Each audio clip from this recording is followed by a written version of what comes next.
Good evening, ladies and gentlemen. My name is Frank DeLuna, and I'll be representing DentaSense, a company for the advancement of dental and oral health. We are comprised of a 4-member engineering team, recent graduates from the University of Texas at San Antonio, where we specialized in our senior design or capstone project in dental device development. So, currently, one of the most prevalent dental diseases are cavities, both in the US and across the world. According to the National Institute of Health, 92% of Americans have had a dental cavity in their lifetime. And depending on the settings, detection rates can be inadequate for up to half of the US population. Early stage cavities are the most difficult to detect, with current technology lacking the sufficient accuracy to even detect them. As such, if you can detect an early cavity, they are the simplest and cheapest to repair, making them a vital yet challenging target. We have developed a dental assistive device with the accuracy to detect dental cavities and easy-to-use interface for fast adoptability at market without requiring harmful X-ray exposure, all the while with greatest emphasis in its ability to detect early-stage non-visible dental cavities. We present Fluorident, the digital cavity detector. Fluorident utilizes fiber optic technology with a dental probe to allow the user to quickly and easily scan all of the patient's teeth to find a cavity, a unique feature being the disposable probe tip that allows for quick and seamless patient-to-patient screenings. It is able to detect these cavities by sending out UV light that induces natural fluorescence found in said cavities. It then collects this fluorescence and notifies the user with an audible detection of the cavity's presence. Here we demonstrate a canine model where you can clearly see the fluorescence at the cavity site. And if this audio was working, you could hear the audible indication that the device recognizes the fluorescence or the cavity being present.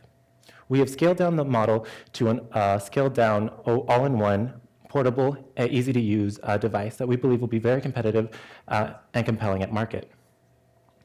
Here we show the current competitors at market today. Our device excels in the fields of portability with visual and audible indicators, all with high target specificity. Devices comparable to our price lack in target specificity, such as Cavo's Diagodent, which has been shown to have high false positive and false negative rates. Our device, and most notably, our device is comparable with some of the more expensive or intricate devices on the market today, and we do it without the need of X-ray imaging. Our initial target market includes about 18,000 customers.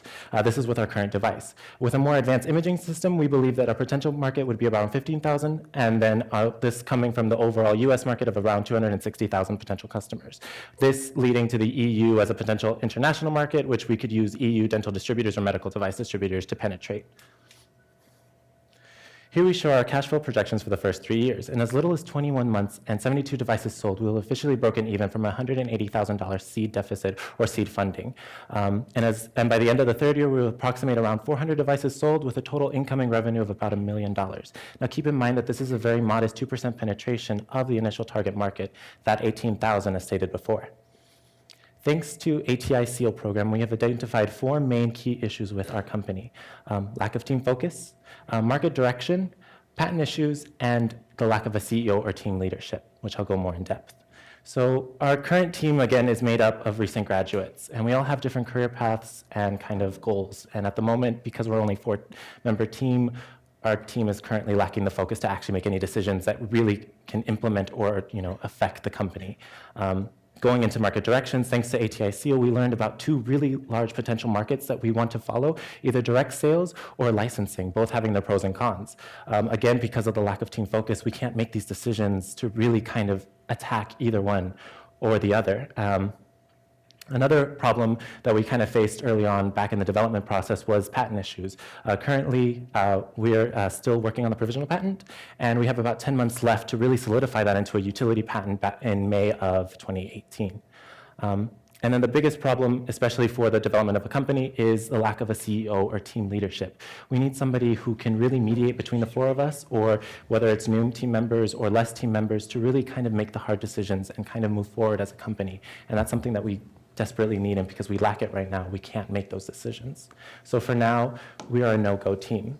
We will continue with the patent. As stated before, we really do want a utility patent, and we will work closely with our Center of Innovation department at UTSA.